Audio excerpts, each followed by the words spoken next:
ನನ್ನ ಜೀವನದಲ್ಲಿ ಭಾಳ ಪುಣ್ಯದ ದಿವಸ ಅನಿಸ್ತದೆ. ಯಾಕೆ ಅಂತ ಹೇಳಿದರೆ, ಬಂಗಾರಪ್ಪಾಜಿಯವರು ಕುವೆಂಪು ಯೂನಿವರ್ಸಿಟಿನ ಶುರು ಮಾಡಿದರು. ಅಲ್ಲಿ ಕಾಗೋಡು ತಿಮ್ಮಪ್ಪಾಜಿಯವರಿಗೆ ಆ ಒಂದು ಸ್ಥಾನದಲ್ಲಿ ಡಬಲ್ ಡಾಕ್ಟ್ರೇಟ್ ಸಿಗ್ತಕ್ಕಂಥದ್ದು ಇಲ್ಲಿ ಮತ್ತು ಇರುವಕ್ಕಿಯಲ್ಲಿ ಅಗ್ರಿಕಲ್ಚರು ಒಂದೇ ದಿವಸ ಗವರ್ನರವ್ರು ಬಂದು ಅವರಿಗೋಸ್ಕರ ಎರಡು ಕೊಡ್ತಕ್ಕಂಥದ್ದು. ಇದು ನಮ್ಮ ಪುಣ್ಯ ಭಾಗ್ಯ. ನಾವೇನು ಮಾಡಬೇಕಂದ್ರೆ ಇದನ್ನು ಅವ್ರು ಏನಂದ್ರೆ, ಈಗ ತಾನೇ ಅವ್ರು ಏನಂದ್ರು, ಏನೋ ಕೊಟ್ಟಿದ್ದಾರೆ ನನಗೆ, ಅವ್ರಿಗೆ ಇದಿಲ್ಲ. ಆದರೆ ನನಗನ್ಸುತ್ತೆ ಅದು ನಮ್ಮಂಥವ್ರು ಮುಂದಿನ ಪೀಳಿಗೆಗೆ ಇದು ಮಾರ್ಗದರ್ಶನ ಆಗಬೇಕು. ಅವ್ರು ಬಂದಿರತಕ್ಕಂಥ ಹಾದಿಗಳನ್ನು ನಾವು ನೆನಪು ಮಾಡಿಕೊಂಡು ಅದನ್ನು ಭಾಳ ಸತ್ಯನೀತಿಯಲ್ಲಿ ನಾವು ನಡ್ಕೊಂಡು ಹೋಗ್ಬೇಕಾಗತ್ತೆ. ಯಾಕೆಂದರೆ ರಾಜಕಾರಣ ಇವತ್ತು ಬೇರೆ ಹಂತದಲ್ಲಿದೆ, ನಾನು ಇಲ್ಲ ಅಂತ ಹೇಳೋದಿಲ್ಲ. ಇಂಥವ್ರನ್ನೆಲ್ಲ ನೋಡಿಕೊಂಡು ಆ ಹೋರಾಟದ ನೆಲ ಅದನ್ನೆಲ್ಲ ನಾನು ಅಷ್ಟೇ ಫಸ್ಟು ನಾನು ಹೋರಾಟದ ಹೆಜ್ಜೆ ಹಾಕಿದ್ದೆ ಕಾಗೋಡು ತಿಮ್ಮಪ್ಪಾಜಿಯವ್ರ ಜೊತೆಗೆ. ನನ್ನ ತಂದೆ ಬಂಗಾರಪ್ಪಾಜಿಯವ್ರು ಹೋಗು, ನನಗೆ ಹೋಗೋಕ್ಕಾಗ್ತಾಯಿಲ್ಲ, ನೀನು ಹೋಗು ಅಂದಿದ್ರು. ಅದು ಇವತ್ತು ನೆನಪು ಬರ್ತದೆ. ಅವ್ರು ನೋಡಿ ಎಷ್ಟು ಸಿಂಪಲಾಗಿ ಹೇಳಿಬಿಟ್ರು. ನನಗನ್ಸುತ್ತೆ ಅವರು ಹೋರಾಟದ ಅವ್ರ ಜೀವನದಲ್ಲಿ ಯಾರು ಅವ್ರ ಜೊತೆಗೆ ಹೆಜ್ಜೆ ಹಾಕಿದಾರಲ್ಲ ಅವರಿಗೂ ಕೂಡ ಇದು ಅರ್ಪಣೆ ಆಗ್ತದೆ, ನಮ್ಮಂಥವ್ರಿಗೆ ಮಾರ್ಗದರ್ಶನ ಆಗ್ತದೆ. ಇದನ್ನು ತಗೊಂಡು ಹೋಗಬೇಕು ನಮ್ಮ ದೇಶದಲ್ಲಿ, ನಮ್ಮ ರಾಜಕಾರಣದಲ್ಲಿರ್ಬೋದು. ಯಾಕೆಂದರೆ ಸಾಮಾಜಿಕ ಒಂದು ಕಳಕಳಿಯನ್ನು ಇಟ್ಕೊಂಡು ಅವ್ರು ಏನು ಮಾಡ್ಕೊಂಡು ಬಂದಿದ್ದಾರೆ ಜನರಿಗೋಸ್ಕರ, ಅವ್ರ ಜೀವನವನ್ನು ಮುಡುಪಾಗಿಟ್ಟಿದ್ದಾರೆ. ನಾವು ಇವತ್ತು ಮಂತ್ರಿಗಳಾಗಿ ಸಾರ್ವಜನಿಕರ ಕ್ಷೇತ್ರದಲ್ಲಿ ಇದ್ದೀವಿ ಅಂದರೆ ನಾವು ಅದನ್ನು ಹುಷಾರಾಗಿ ಸೂಕ್ಷ್ಮವಾಗಿ ಒಳ್ಳೆ ಗುಣಗಳನ್ನು ತಗೊಂಡು ಮುಂದೆ ಹೋಗ್ತಕ್ಕಂಥದ್ದು ಅವಶ್ಯಕತೆ ಇದೆ ಅಂತ ಹೇಳ್ತೆ. ತೃಪ್ತಿ ಆಗಿದೆ, ಖುಷಿಯಾಗಿದೆ, ಸಂತೋಷ ಆಗಿದೆ. ಅವ್ರಿಗಿನ್ನೂ ಹೆಚ್ಚು ದೇವರು ಅವ್ರನ್ನ ಗಟ್ಟಿಯಾಗಿರಲಿ, ಅವ್ರ ಮಾರ್ಗದರ್ಶನ ಕೊಡೋದಕ್ಕೆ ಯಾವತ್ತೂ ಕೂಡ ನಮ್ಮ ಜೊತೆಗೆ ಇರಲಿ ಅಂತಕ್ಕಂಥದ್ದನ್ನು ನಾನು ಈ ಸಂದರ್ಭದಲ್ಲಿ ಹೇಳಲಿಕ್ಕೆ ಇಷ್ಟಪಡ್ತೇನೆ. ಇಲ್ಲ, ವಿಳಂಬ ಅಲ್ಲ.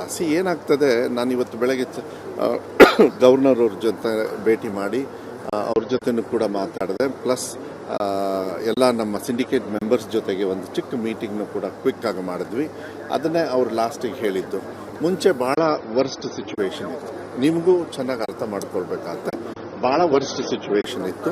ಈಗ ಸ್ವಲ್ಪ ಲೈಟಾಗಿ ಉತ್ತಮ ಆಗ್ತಾಯಿದೆ. ಅದನ್ನು ನೀವು ಗಮನ ತಗೋಬೇಕಾಗುತ್ತೆ. ಯಾಕೆಂದರೆ ಒಂದೇ ಸತಿ, ಯಾಕೆಂದರೆ ಏನಾಗಿದೆ, ಭಾಳ ವರ್ಸ್ಟ್ ಸಿಚುವೇಶನ್ನು ನಾವು ಅಂದರೆ ನಮ್ಮ ಸರ್ಕಾರ ಬಂದಾಗ, ನಾನು ಹಂಗಂದ ತಕ್ಷಣ ಬೇರೆ ಸರ್ಕಾರಕ್ಕೆ ಅಂತ ನಾನು ಹೇಳೋದಕ್ಕೂ ಹೋಗೋದಿಲ್ಲ. ಬಿಕಾಸ್ ಆ ಮೌಲ್ಯವನ್ನು ಕಂಪ್ಲೀಟಾಗಿ ಕಳ್ಕೊಂಡಿದ್ರು.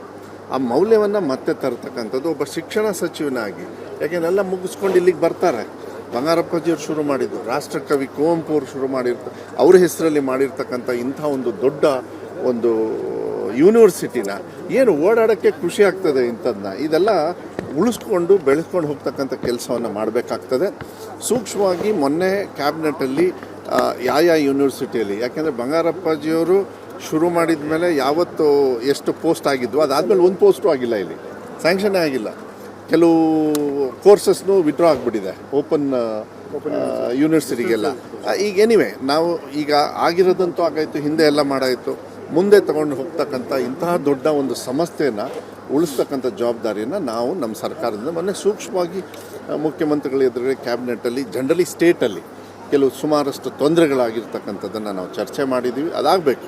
ಯಾಕೆಂದರೆ ಡಾಕ್ಟ್ರೇಟ್ ಕೊಟ್ಬಿಟ್ಟು ಮತ್ತು ಇದನ್ನು ಉಳಿಸ್ತಕ್ಕಂಥ ವ್ಯವಸ್ಥೆ ಕೊಡಲಿಲ್ಲ. ಆ ಡಾಕ್ಟ್ರೇಟಿಗೆ ಏನು ಗೌರವ ಬರುತ್ತೆ ಅಂತ ಹೇಳಿ, ಇಲ್ಲಾಂದರೆ ಹಿಂದೆ ಇರತಕ್ಕಂಥ ಬಂಗಾರಪ್ಪಾಜಿಯವರು ಶುರು ಮಾಡಿರ್ತಕ್ಕಂಥ ಇಂಥ ಯೂನಿವರ್ಸಿಟಿನ ನಾವು ಉಳಿಸ್ಕೊಳ್ಳಿಲ್ಲ ಅಂತ ಹೇಳಿದರೆ ಕಷ್ಟ ಆಗುತ್ತೆ. ಆದರೆ ಮಧ್ಯೆ ನಡೆದುಕೊಂಡು ಬಂದಿರತಕ್ಕಂಥ ಹೊಲಸನ್ನು ಸರಿ ಮಾಡ್ತಕ್ಕಂಥ ಜವಾಬ್ದಾರಿ ನಾವು ತಗೋಬೇಕಾದ್ರೆ ನಾವು ತಗೋತೀವಿ.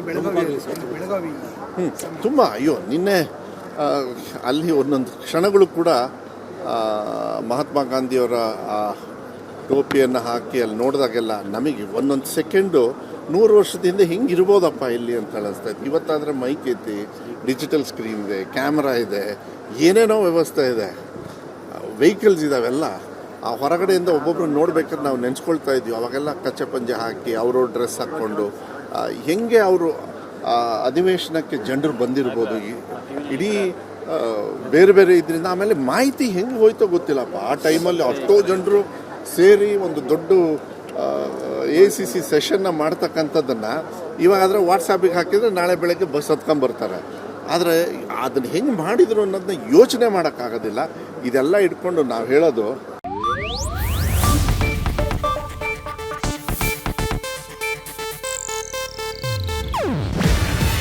ಇದು ಏಷ್ಯಾನೆಟ್ ನ್ಯೂಸ್ ನೆಟ್ವರ್ಕ್ ಪ್ರಸ್ತುತಿ.